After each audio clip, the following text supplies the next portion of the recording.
Another thing to think about this week is ideas for pages that are not just reporting on an event that happened. So to do that, I'm going to show you just one album from start to finish and take you through kind of the thought process that goes into different pages that where I've tried to tell the story of several different events of an event from different perspectives. I keep my pages in chronological order, and then if there is something special that gets a lot of pages, then I'll separate it and make it its own album, a bit of an upgrade. But this is just our normal album for 2010. So this is just pages from things throughout the year that just have a page or two each. So I start many of my albums with some sort of resolution or looking forward page. I try to do one in the first week of January to just kind of clear my mind. I'm not hugely dedicated to resolutions, but I like to have some goals and things. So this was my my roadmap page for 2010, and this envelope opens up to all those notes inside. I do like that if it's something where I have quite a lot of writing that I really don't want everybody to read, I'll use pockets and envelopes that make it a bit more difficult for somebody to have to open the page and go through it. And then I have some pages that were a bit of a mix. This was about our new nephew and some journaling that again is hidden away that's from his parents. And then some event type pages, so a quick little holiday and some pictures from the top of the mountain. So some of my pages are still just general event pages, and I think that's fine. This was when I was trying TTV photography for the first time, so I've got some of the first shots that I took with my old camera, and not a lot of journaling here, just something that I wanted to document, as this was where I started, because then I'll have more pictures as I develop that style. So this is kind of what it looked like when I started, and I loved that there was a rub-on that would look just like the camera that I use for that. This is a great kind of idea for journaling when you're a little bit stuck. So I have two of these in my 2010 album that basically go through details of just things that I'm liking right now. The photos don't have to be of any particular event, so you can just use journaling cards or empty space to list out things that you like. So these are just favorite things that I documented in 2010. And I try to have at least one of those in every album, every year's album, so that I can see what things stay the same and what things change. We had a little quick business trip, so these are a couple pictures that are touristy, but not big enough to be a whole album because we really only had one day walking around. So I just try and focus on different things. So this was one particular element of the day that we did the Guinness tour, which is what everybody has to do when they go to Dublin. And then just thinking about the things that we saw and the fact that we lucked out that it was a really, really beautiful day.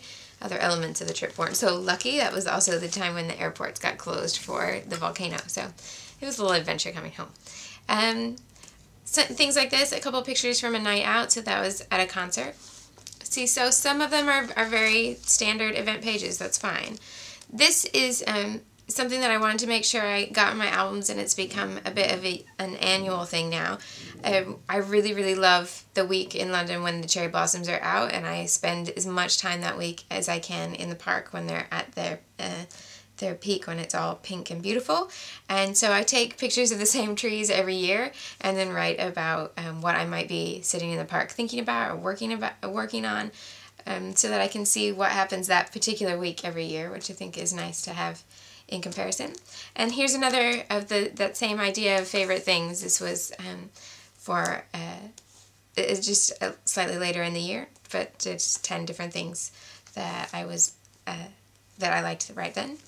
So if you get stuck and just want to create something that will still have meaning in your album, those kinds of lists are really good.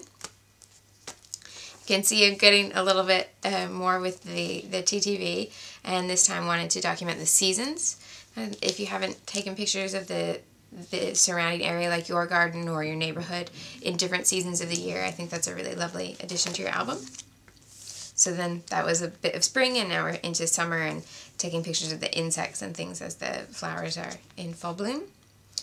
And then sometimes I do just a monthly wrap-up. Like if you have a month where you don't take lots of pictures, but maybe things are going on and you just want to document in your album, just take one photo. And this was a very random photo of nail varnish on the counter.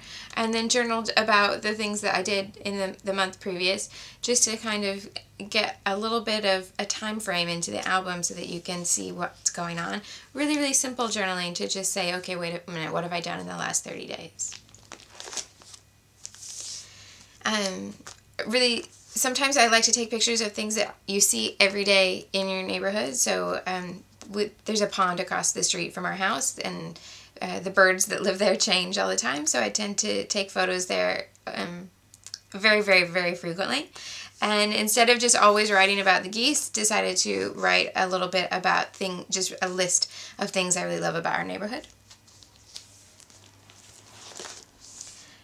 Sometimes I don't journal very much at all, and so this time this was just a family portrait that I took of some friends, and I love the image, and I wanted to make sure that these lovelies are in my album, but I also didn't really have a lot to journal about them as a family just yet, so I just wanted to make sure I put it in my album, and sometimes I worry about the journaling later, and I think that's okay. Give yourself permission for that to happen. It's fine. Sometimes you can get your best journaling in the title, and so this was a really funny summer where I thought I was going to see a musical and ended up being in a musical. So the title is The Summer My Life Became an Episode of Glee, and that actually tells you a little bit more than the journaling, and I think that's okay. Sometimes it's great to just use your title to have the biggest part of the story. This is another list page, 5 reasons why being a girl is awesome. So just pick one thing that you can have reasons for, and then write as many reasons as you would like. Really easy way into journaling. This one's more of an event page, but an event that's not really a big event. It was just the last day that we all got together before the season turned, and we took this little picture in the grass, and so I just wrote about things that we had done together that summer. And then these next few pages show a little different perspective. So the next few pages are all from a friend's wedding where I was a bridesmaid, but it's really easy to take wedding photos and just journal about the wedding and not really say much. So you might just journal the fact that it was a wedding, and I've tried to come up with a different perspective for each page. So in this one, I use this idea of just think back of what would have happened to these two if they hadn't met, and different, like if they hadn't given themselves a chance to take that risk and things like that. And so kind of how life is different for them now than it was several years ago. And this one it was purely about this dress, the idea that like when she asked me to be a bridesmaid, she hadn't picked her wedding colors yet, and she said, what color would you want to wear if I got to pick? And my answer was, I really don't mind, but I don't wear yellow. And of course, in the end, she went with yellow, and it actually kind of changed my mind about yellow a little bit. I really quite like yellow now. So I just went with that aspect rather than, oh, hi, I'm a bridesmaid. And so I like being able to find something a little bit different there. This one's all about the bouquet because I did all the flowers for the wedding, so I just wanted to document a different side of that process, and even the idea of how it worked to be given somebody else's ideas. It's one thing if you do the flowers for your own wedding because you have that idea in your head, but taking somebody else's directions and what they wanted and then making that real was kind of a different creative process. It would be like scrapbooking someone else's photos and they said, well, I want it to look like this, but then you have to put it together. It's a very different creative process, so I wanted to journal a little bit about that. And we also, along with my husband and my sister, I made their cakes. So this became a little bit of a routine and assembly line. So I wanted to document that as well with some finished pictures of the cake. So, and then there's one from the reception where they had their reception at a bowling alley. So all from a wedding, but very different perspective on a wedding. Not lots of traditional wedding supplies for the pages, and not a lot of of wedding type journaling, just different thoughts on the day from different perspectives. Frequently asked questions is a journaling technique that I like, when you take things that people ask you that you find yourself answering quite often and write them down and then write the answers in. I talk a lot more about this idea in the True Stories class.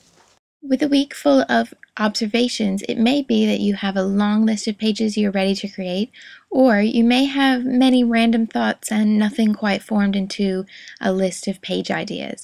So if that's you, I wanted to give you 3 different ways you can take those random thoughts and create them into pages. The first one is to start photos first. It's a very traditional way to make scrapbook pages, but that's because it really does help you tell your story. But what I would say is look at the picture and see what you can do other than just saying, this is when I took this picture and where I took this picture. Try to get beyond the idea of just the photo.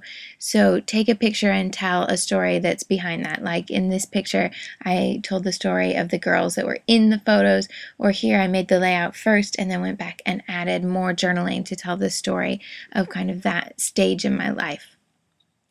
Or use your memory sparks. If you use the exercise where you look at one object and then write down a list of all different things that have happened to you in your life that deal with that particular topic, then go through that list and star the things that might become a whole scrapbook page.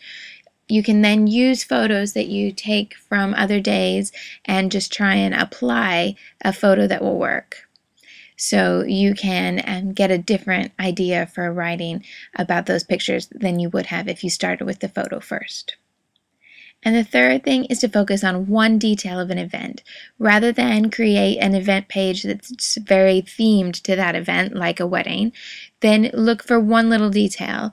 These photos had the books that were on the tables instead of table numbers at our wedding, and they got a layout all of their own.